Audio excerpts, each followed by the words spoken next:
Fifaliana ho any miarabatsika mpanaraka izao fandarana izao amin'ny fotoana tahaka an'izao. Fifaliana ho antsika ihany koa ny manaraka izany satria mampitombo ny aim-panahintsika, mampifoatsika ny fanarahantsika ny programa tahaka an'izao. Amin'ity fotoana ity dia ny tenanay pastor Andrianasolo Sandratra no hitondra ho antsika ny amin'ny fanazavana izao programa manokana izay ao anatin'ny 70 andro ny dia eo amin'ny Kristy. Koa tononona amin'ny tokantrano tsirairay avy, tononona amin'ny sambatan'olona izay manaraka an'izao fandarana izao na amin'ny tambajotra ara-tsosialy izany na amin'ny haino amandrery ny fidanan'Andriamanitra ny fahasoavana ka tsy aly eo ianareo raha tsy efa mahatrapa fifaliana avy amin'ny fandrenesana sy fanarahana ny tenin'Andriamanitra. Koa andeha ary isika hivavaka mialohan'ny hanombohana izao fotoana izao.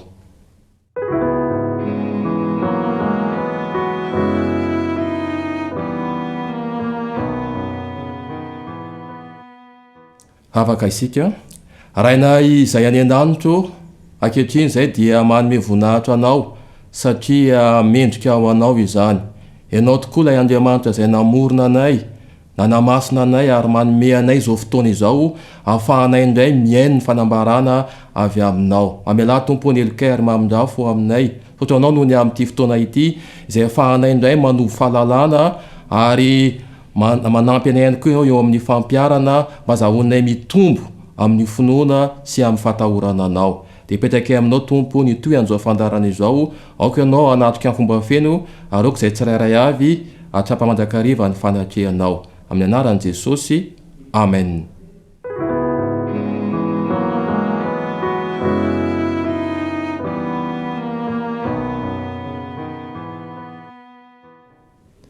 Mbola ny toko 70 ihany no arahintsika ao anatin'ilay lohateny hoe fahalalana an'Andriamanitra. Araka ny teniny natao farany dia voalaza tamin'izany fa ny Baiboly dia tsy nomena ho an'ireo manam-pahaizana ihany fa natao ho an'ny be sy ny maro ihany koa. Amin'ity fotoana ity dia hijery isika ny amin'ny mazava-dehibe izay ambarany zany tenin'Andriamanitra izany. Ny zava-dehibe tsy maintsy ilaina amin'ny famondrena dia natao miariary toy ny tatao vovonana ary tsy ho diso hevitra sy ho ditanana afa-tsy izay manaraka ny hevitra tenany ihany fa tsy manaraka ny sitrapon'Andriamanitra mazava ao amin'ny teniny. Izany hoe ny ilayntsika ao amin'ny famondrena zany dia efa nambaran'Andriamanitra mazava ao amin'ny teniny zany. Tsy tokony handray ny fanambaran'ny olona na iza ny amin'izay ampianarin'ny soratra masina isika fa ny tenantsika mihitsy no tokony handinika ny tenin'Andriamanitra. Raha ny olo-kafa no avelantsika hevitra ho antsika dia hikolepaka ny hafanam-pontsika ary ho botry ny fahaizantsika. Ny heritsaina ambony dia tonga etry noho ny tsy fampiasana azy amin'ny zavatra mendrika ifatohana ka very ny fahaizany handray ny hevi-dalina ao amin'ny tenin'Andriamanitra. Hita tokoa zany ao amin'ny Jaona 5:7 mamporisika antsika Jesosy Kristy hoe dinihonareo ny soratra masina. Ny tsirairay avy tsy natao ho an'ny mpitarika fiangonana ihany zany na natao ho an'ny vondron'olona manokana ihany ny fandinihana ny tenin'Andriamanitra. Noho izany dia aoka mba tsy ho mpiaino fotsiny izao senao fa andinika ny tenin'Andriamanitra ho an'ny sambatan'olona ary rehefa manao an'izay isika dia hitombo ny hafanam-pontsika, hitombo ny fahaizantsika ary hitombo hatrany ihany koa ny fahalalantsika. Miamalalaka ny saina raha ampiasaina amin'ny fikarohana ny firaisan'ny foto-kevitra ao amin'ny Baiboly ka entina ampitahana ny andinin'ny ray amin'ny andinin'ny hafa ary ny zavatra ara-panahy amin'ny ara-panahy. Efa nambaran'ny mpaminany Isaia ao amin'ny Isaia 9:7 ny fomba fandinihana ny tenin'Andriamanitra araka ny tokony ho izy. Kely ety ary kely ery fa ny tenin' Jehova dia didanampididi ao aminy tokoa. Izany hoe rehefa mandinika ny tenin'Andriamanitra isika, rehefa manao fikarohana ara-Baiboly isika dia ny tokony ho fantatsika dia zao hoe mitondra ho amin'ny firaisana ny foto-kevitra ao amin'ny baiboly. Tsy mifanipaka zany ny foto-kevitra ao amin'ny baiboly fa iray ireo, ary izany mazava-dehibe ny fampitana ny andininy ray amin'ny andininy hafa eo aloha ny ao aoriana na ny amin'ny toerana hafa ao amin'ny baiboly. Tsy misy zavatra mety hatandraka kokoa ny saina mihoatra noho ny fandinihana ny soratra masina. Tsy misy boky hafa manan-kery hanandratra ny eritreritra sy hanatandraka ny toe-tsaina tahaka an'ireo famarinana malalaka sy mahamendrika hita ao amin'ny baiboly. Raha tianao zany ny hatandraka ny sainao dia ilaina ny mandinika ny soratra masina. Tsy hoe mamaky fotsiny, fa mila mandinika ny tenin'Andriamanitra. Tsisy boky hafa afaka hanome an'izany ho anao, fa ny soratra masina no anao izany ho antsika tsirairay avy. Raha ny tenin'Andriamanitra no dinihana araka an'izay tokony andinihana azy, dia anana saina malalaka sy toetra mendrika ary faharetana amin'izay kasainy ataony ny olona. Ary io indrindra no saika tsy hita afa-tsy indraindray foana amin'izao andro izao. Araka ny voambara teto zany dia dinihana araka ny tokony ho izy ny tenin'Andriamanitra. Dia hoy ianao hoe ahoana moa izany?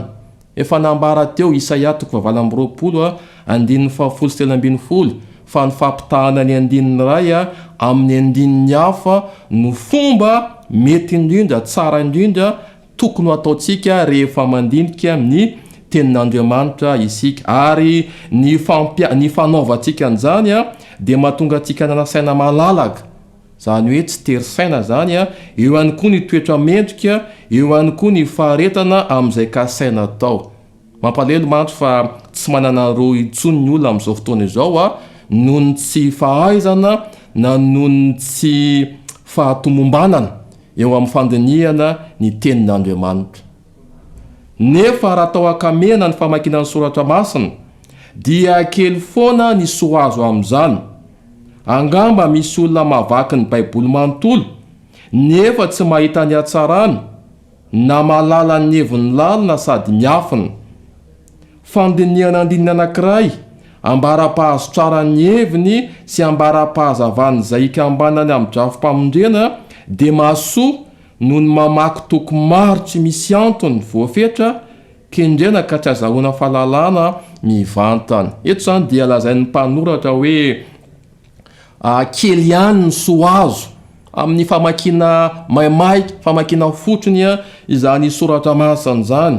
Fa lazainy eto kosa fa raha mandinika ny andininy ray isika ary manao ny fomba rehetra mba azahoana ny heviny izay misy ifandraisany amin'ny drafim-pamondrena.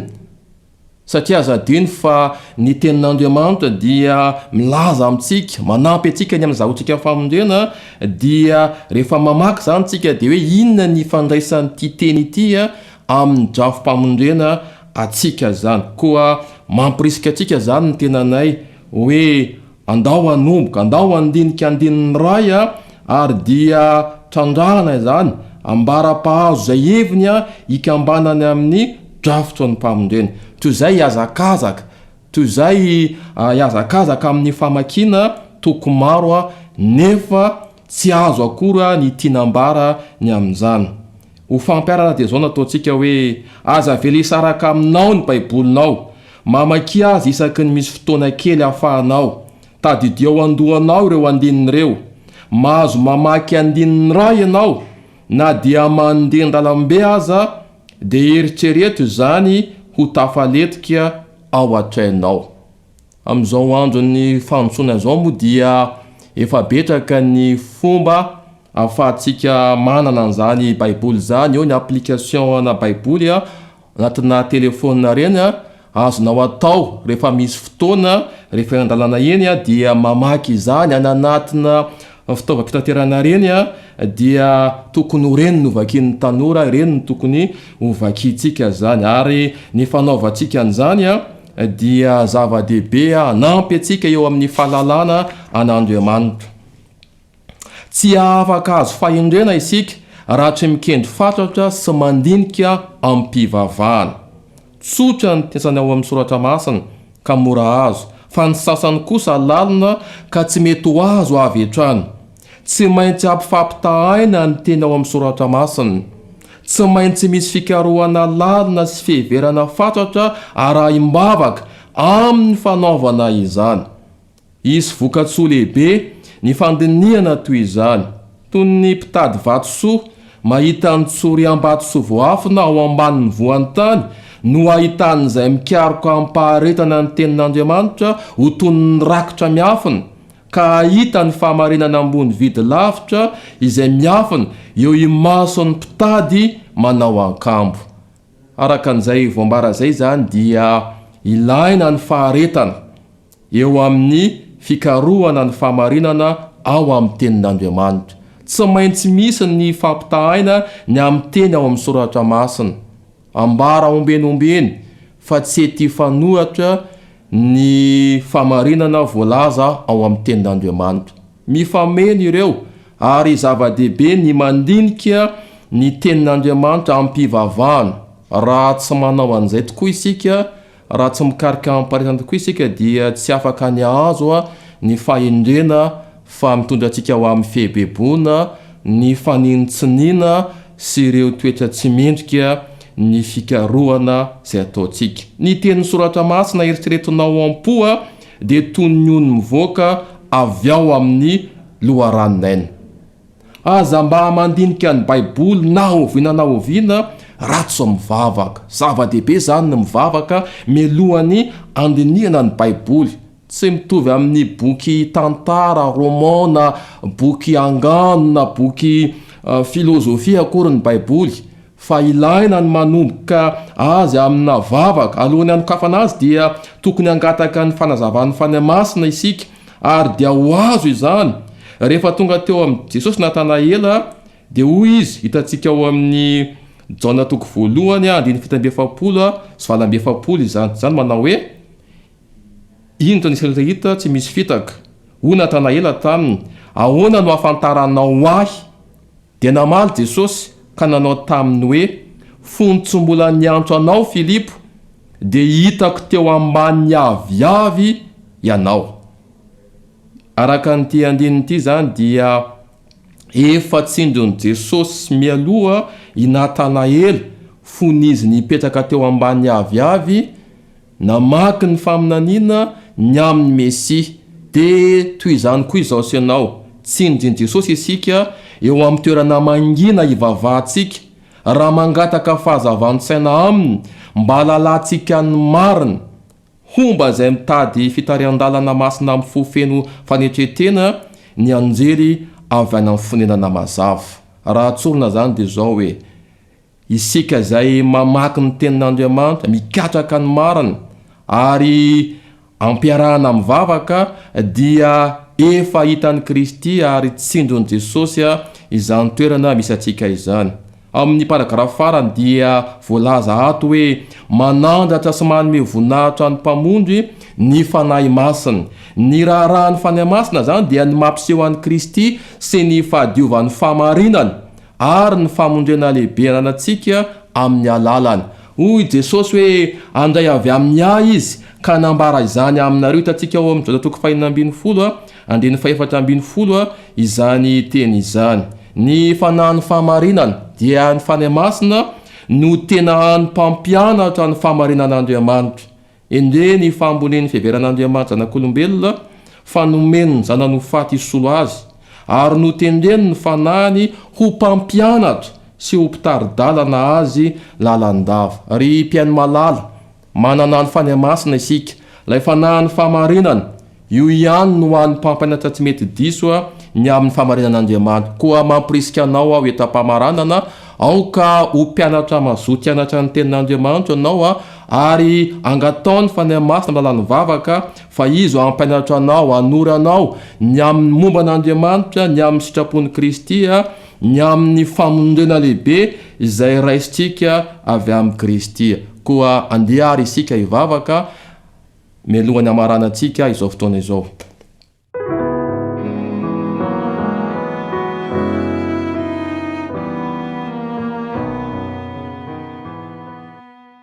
Jesosy Kristy tompo sy Andriamanitra io, misaotra anao noho ny amin'ny famelabelarana famakina ny boky tamin'ity fotoana ity.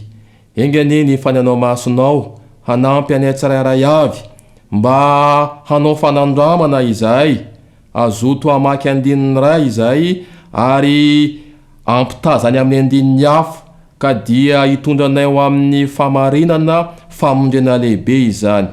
Ataovy trapanay Tompo Andriamanitra, fanomenao amin'ny soratra masina tokoa ny fahalalana feno amin'ny famondrenanay, aroka izay mba ho mpianatra mazoto amaky izany teninao izany. Taio ity mpiaino ity Tompo, taio ny momba azy manontolo. Raha manana olana izy Jesosy dia vao ny olana eo amin'ny fiainany. Raha manana fikasana izy dia raiso zany fikasana izany ary tanterao mba ho voninahitsy ny anaranao. Dia petraka aminao ary ny fiainanay tsirairay avy, aoka mba ho fiainana manome voninahitra anao ary foazo izay ry Andriamanitra ny lanitra, satria tononay fa anaran'i Jesosy irery any. Amen.